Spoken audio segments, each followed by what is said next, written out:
Dixo Daily presenta.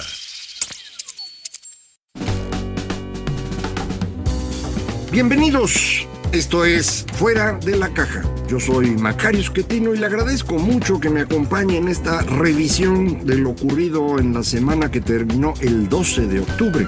Día de la Raza, le decíamos antes, no sé si se sigue diciendo así. Este día que a algunos se les ocurre culpar a Colón de un montón de cosas. No era buena persona don Cristóbal, pero tampoco hay que culparlo de cosas que no le corresponden. No voy a entrar mucho en el detalle de la llegada de los europeos a América y todo lo que siguió. Escribí algo ayer en El Financiero. Y bueno, para el caso de México, ya sabe usted, en el libro reciente Conspiraciones, México a través de 6 siglos, me voy más a detalle y lo estamos comentando en la sección de largo aliento, la de los jueves, por si le interesa. Esta semana tuvimos una gran tragedia en México que está asociada a lluvias muy grandes. Ha estado lloviendo mucho este año, eso no hay duda. Y ahora tuvimos un gran flujo de la zona central hacia el Golfo, pues que se pasó a llevar sobre todo a Hidalgo, San Luis, Puebla, Veracruz. A lo mejor me falta algún otro estado, pero pues ahí hay hasta ahorita, hasta el momento que estoy grabando, más de 60 personas que murieron. Sigue habiendo una cantidad importante de desaparecidos. Como ya nos acostumbraron en estos gobiernos recientes, pues no resuelven nada, ¿no? Debían haber avisado con tiempo, esto se pudo hacer, ahí están los pronósticos, ahí están los sistemas meteorológicos. Estados Unidos cubre un buen tramo de México con sus radares y con sus satélites. Nosotros hemos descuidado muchísimo eso desde hace tiempo, no nada más en los últimos 7 años, aunque ya sabe que en los últimos 7 años se descuidó todo. Entonces, si ya de por sí venía mal el tema de tener suficientes estaciones meteorológicas y radares, pues ahora estamos peor. En cualquier caso se pudo avisar, y avisar no significa que se evita la inundación, se evitan los muertos, y eso es lo que es importante. Ya una vez que se inundó, lo que hay que hacer pues es ir a ayudar a la población. Fue la señora Sheinbaum a regañar a la población. Usted dirá, pues sí, es un pedacito nada más de un... Pues sí, pero ese no es el papel del líder. Cuando ocurre una tragedia, el líder va, se hace presente, escucha y trata de conseguir ayuda de donde se pueda. No se pone a explicarle a la gente ahí las cosas. Pero la señora Sheinbaum no tiene empatía, eso ya lo sabía usted. En esto se parece mucho a su antecesor, que tampoco la tenía. Hay quien está celebrando que ahora sí fue, y López Obrador jamás se paró en los desastres, pasaba por arribita en el helicóptero y se iba. Ella se bajó, pero no se bajó a ayudar, se bajó a regañar. Pues no sé si eso sea una gran diferencia, no veo por qué se deba celebrar que fue, si fue a eso. Yo creo que lo que hay que hacer es ayudar. Hay imágenes de cosas que están enviando los gobiernos locales, todas de color morena. Me parece una gran bajeza, pero otra vez no hay nada de lo que nos tengamos que sorprender, así son ellos. Entonces, pues no es una buena situación en el inicio del segundo año de la señora Sheinbaum en la presidencia, pero espero que pues empiecen a hacer las cosas un poquito mejor. A nivel internacional sí tenemos buenas noticias. Una primera es el gran triunfo de Donald Trump en Gaza. Logró detener la matanza en Gaza y eso hay que celebrar. Logró que los señores de Hamás devolvieran a los 20 rehenes que todavía tenían y que todavía estaban vivos. Entiendo que había otros 30 que siguen teniéndolos ya muertos, pero bueno, pues utilizan los cuerpos para negociar que a cambio se les entreguen unos palestinos. Eso hicieron, este tipo de arreglos lo han hecho muchas veces, y lo volvieron a hacer, entregan a los rehenes y a cambio reciben prisioneros y también rehenes palestinos que habían levantado los israelíes para tenerlos a mano para poderlos intercambiar. Cosas que pasan con esto de las guerras que para mí sigue siendo lo peor que le puede pasar a una persona, estar en una guerra. Una inundación es algo horrible, como platicábamos, pero pues puede uno conseguir ayuda de otros. En las guerras los otros lo pueden matar a uno, entonces es peor. Pero bueno, esto es un gran triunfo de Trump, eso creo que no hay que menospreciarlo. Todos sabemos que andaba con esto de que quería el premio Nobel y porque ya ha detenido un montón de guerras. La verdad, esta es la primera importante en donde sí tiene él una intervención decisiva. Y qué bueno que fue así. Y si esto logra mantenerse un buen tiempo, pues yo creo que es un buen candidato al premio Nobel del próximo año. Ya el de este año no, pero para el próximo. De todas las cosas que he leído acerca de esto, de Trump y Gaza, lo mejor que leí es de una joven que se llama Zineb Riboa. No sé si está pronunciado bien, no la conozco personalmente, la conocí a través de Twitter y es un analista que sabe de esto y lo plantea muy bien. Dice, lo que está haciendo Trump con el tema de Gaza es quitar a Gaza. No desaparecerla, no, quitarla como el gran tema de Medio Oriente. Al lograr que se acabe esto, que los del ejército israelí se echen hacia atrás y jamás entregue a los rehenes, aunque luego ya no quiere cumplir lo de desarmarse y seguramente vamos a tener enfrentamientos, ya no es el tema. Y eso es lo que dice esta joven Ribua, es lo más importante, porque esto le permite a Trump plantear ideas alrededor de cómo quiere él que funcione esa región. En esta firma del acuerdo de paz, ya formal que se hizo hace unas horas, estuvo acompañado Trump por Egipto, Turquía y Qatar. Qatar es importante, ya sabe usted, tienen mucha lana, porque son los principales defensores de Hamas y son los financiadores de varios de los grupos que han estado atacando a Israel. Entonces, por eso Israel bombardeó quirúrgicamente, pero bombardeó en Qatar a unos líderes de Hamas, se armó el drama y de ahí se logró arreglar las cosas para que llegáramos al punto donde estamos, insisto, gracias a la intermediación del señor Trump y a su estilo profundamente de poder, digámoslo así. En esto, dice la señora Riboa, y creo que tiene razón, está en la lógica de Kissinger, una persona que usted recordará sin duda, intelectual importante, pero sobre todo un personaje muy cercano a Richard Nixon, fue su responsable de seguridad nacional y luego su secretario de Estado, y él era un convencido de la realpolitik, como le dicen, la política real, la del poder. En esto creo que las dos grandes escuelas en Estados Unidos son la de Kissinger y la de Brzezinski. De Brzezinski hay una biografía que salió hace poquito de Edward Luce, buenísima biografía y entiende uno muy bien las dos formas de ver cuál debe ser el papel estadounidense en el mundo. Ahorita, pues la idea de Kissinger es la que está vigente, es esta idea de poder y de establecer límites claros en donde Estados Unidos se mete para fortalecer su posición. Insisto, es muy distinto de Brzezinski, que tenía una idea acerca de cómo la forma de pensar de Occidente tenía una importancia adicional al tema del poder. No me meto en eso para no distraer, pero bueno, esa sería la idea y entonces Trump está actuando en esa lógica. Vamos a imponer el poder, Estados Unidos es el que resuelve este conflicto, Israel queda momentáneamente subordinado a Estados Unidos, digámoslo así, pero recuerde, el país más poderoso militarmente de esa región es Israel. Egipto pues, prácticamente no pinta, Turquía es importante, pero no tanto como para enfrentarse directamente a Israel, no digo que lo quieran hacer, Irán ha sido pues prácticamente reducido, digámoslo así, en una alianza de Israel con Estados Unidos. Entonces tenemos a partir de ahora un mapa distinto. Y este mapa distinto le quita a una cantidad muy grande de personas el tema en el que estaban.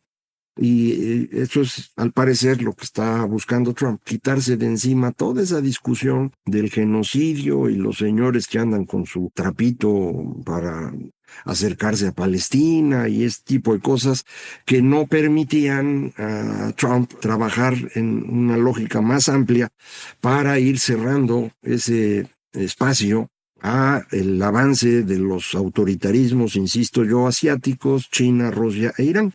Entonces ya cambió y esto pues es una muy buena noticia, primero porque acaba la matanza en Gaza y eso es algo que hay que celebrar. Y segundo, porque pues probablemente se pueda construir algo útil hacia adelante entre todos los países de la zona. Se tiene que buscar alguna manera de que Palestina pueda funcionar y eso no lo han logrado. Nunca han contado con mucho apoyo del resto de los países árabes. Hay algunos que los ayudan, pero solamente para financiar el ataque a Israel, pero para construir una nación, pues no los han ayudado ellos tampoco. Entonces, ojalá ahora haya espacio. Es muy pronto, pero bueno, es el camino correcto. Entonces, qué bueno que es así. El segundo evento internacional muy relevante fue el Premio Nobel de la Paz que se le otorgó a María Corina Machado, la líder de la oposición venezolana, que no solo ha sido oposición, sino que logró algo que aquí en México no hemos sido capaces de hacer en el tiempo reciente. Antes sí, pero ahora no. Logró organizar a la población para hacer evidente el fraude electoral.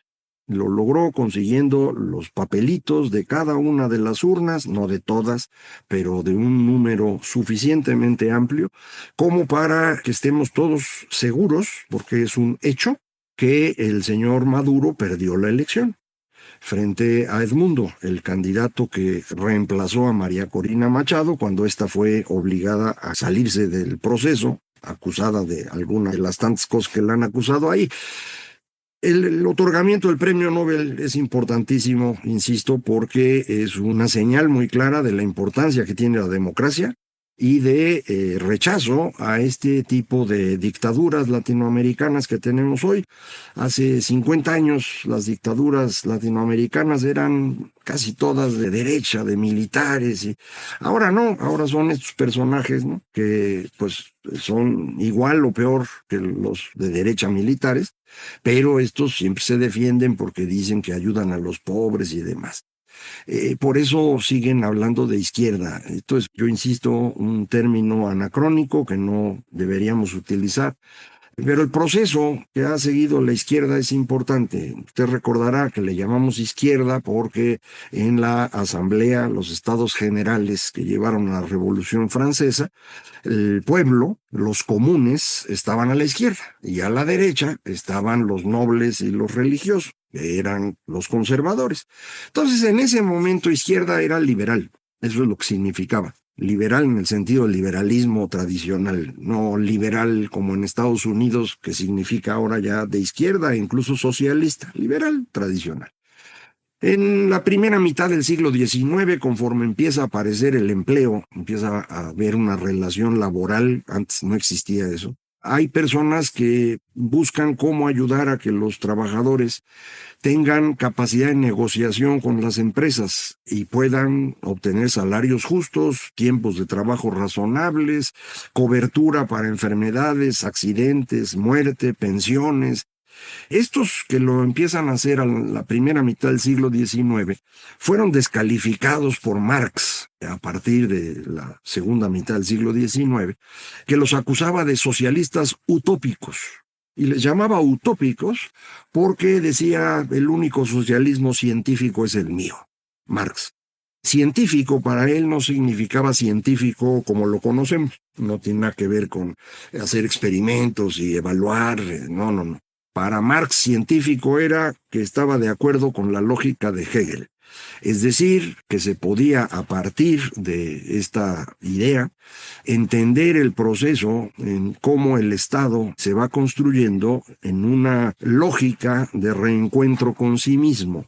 Si suena extraño, así es el señor Hegel, no me culpe a mí.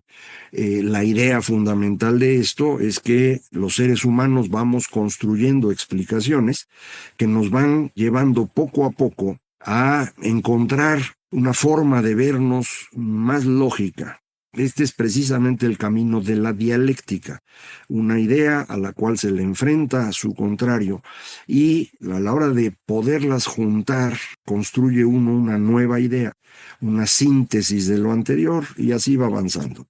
Para Marx esto se convirtió en su explicación histórica, que como sabe usted es una explicación lineal que va a terminar en el comunismo, que va a ser una maravilla.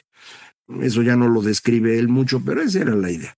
Entonces, a partir de ahí se toma la idea de Marx de que el agente de transformación de la historia es el proletariado, los trabajadores. Eso es distinto a lo de los anteriores. Los socialistas utópicos querían que los trabajadores vivieran mejor. Marx no. Marx lo que dice es los trabajadores son los que guían la transformación de la historia y deben tener el control absoluto de los medios de producción. Eso es lo que el señor Lenin va a usar como excusa para instalarse en el poder, y después de él el señor Stalin, y los trabajadores pues no les importaban nada, es un problema de poder. Cuando esto se hace evidente, que los trabajadores en la Unión Soviética no tenían nada que hacer, los estaban controlando igual que en cualquier otro lado o peor, entonces la izquierda occidental empezó a extender el concepto no a los proletarios únicamente, sino a todos los que son pobres. Un poco de regreso a este socialismo utópico, lo cual yo creo es una buena idea. Sin embargo, cuando la izquierda es derrotada a nivel global en 1968, algo que ya platicamos en otra ocasión, los que sobreviven a este proceso se instalan en las universidades y empiezan a construir un nuevo sujeto de la historia, que son todos aquellos que sufren la discriminación, el ataque, el poder de los demás. Y estos que sufren por su color de piel, por su género, por su orientación sexual, porque el país fue colonizado. Y de ahí surge lo que hoy llaman izquierda, que no tiene mucho que ver ni con el socialismo utópico ni con el marxista, pero sí tiene mucho que ver con el ansia de poder de los líderes, como lo ha tenido que ver siempre. Estos líderes han aprovechado que estas ideas suenan bonitas, que los jóvenes que son ingenuos y generosos se van en banda siempre atrás de estas ideas y los han utilizado para instalarse ellos y saquear. La versión moderna de eso, en el caso de América Latina, es precisamente Chávez y Maduro. Su alianza con los hermanos Castro, un satélite como lo es Nicaragua, de Ortega. Estas dictaduras están dedicadas a saquear, no hacen otra cosa. En el discurso siguen hablando un montón de los pobres y los desprotegidos, como acá. Y el objetivo acá es el mismo: instalarse en el poder y saquear todo. Y eso es lo que el comité noruego del Premio Nobel quiso dejar claro. Este tipo de líderes que manipulan a la gente para obtener el poder no son aceptables. Y la mejor forma de decirlo era dándole el Premio Nobel a María Corina Machado, lo cual yo creo que también es motivo de celebración. Así que dos cosas muy buenas a nivel global. Una desgracia, la tragedia de las inundaciones en México, y ojalá nuestro gobierno empiece a actuar de manera más empática, más proactiva y de veras a favor de quienes en este momento lo han perdido todo. Estoy pidiendo milagros, pero ya ve usted, la esperanza es lo último que muere. Muchísimas gracias. Esto fue Fuera de la Caja.